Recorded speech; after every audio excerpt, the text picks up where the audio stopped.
అసలేంటోనండి నాకు మాత్రమే ఇలా జరుగుతుందా? లేదంటే యూట్యూబ్‌లో వీడియోస్ అప్‌లోడ్ చేసే వాళ్ళకి గూడా ఇలా జరుగుతుందా అనేది తెలిస్తే కామెంట్ సెక్షన్‌లో కామెంట్ చేయండి. అసలేం జరిగిందంటే నేను వీడియోస్ అయితే కొన్ని మ్యూజిక్ యాడ్ చేసి అప్‌లోడ్ చేస్తూ ఉంటాను. అలా అప్‌లోడ్ చేసిన వీడియోస్‌లో కొన్ని వీడియోస్ అయితే యూట్యూబ్ సైడ్ నుంచి మ్యూట్ అయిపోయి అన్‌లిస్టెడ్‌లోకి అయితే వెళ్ళిపోతూ ఉన్నాయండి. ఈ మధ్య కాలంలో చాలా సార్లు అలా అయితే జరిగిందనమాట. నేనైతే టెక్ ఛానల్స్ కూడా ఫాలో అవుతూ ఉంటాను. కానీ అప్పుడప్పుడు ఏంటంటే కొన్ని వీడియోస్‌కి మ్యూజిక్ యాడ్ చేస్తే బావుంటుందని మ్యూజిక్ యాడ్ చేయడం వల్ల నా కర్మకాలి నా టైం బాగలేక నా వీడియోస్‌కే ఇలా జరుగుతూ ఉంటుందనమాట. అసలు ఇలా ఎందుకు జరుగుతుందనేది మీకు ఎవరికైనా తెలిస్తే కమెంట్ చేయండి.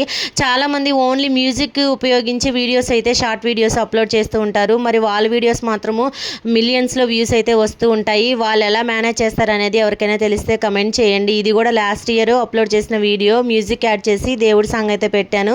కరెక్ట్‌గా ఈరోజైతే మ్యూట్ అయిపోయిందని మెయిల్ అయితే వచ్చిందనమాట. మళ్ళీ వాయిస్ ఓవర్ ఇస్తూ రీ అప్‌లోడ్ అయితే చేస్తున్నాను. మీరైతే వీడియోని లైక్ చేసి ప్లీజ్ ఛానల్‌ని సబ్స్క్రైబ్ చేసుకోండి.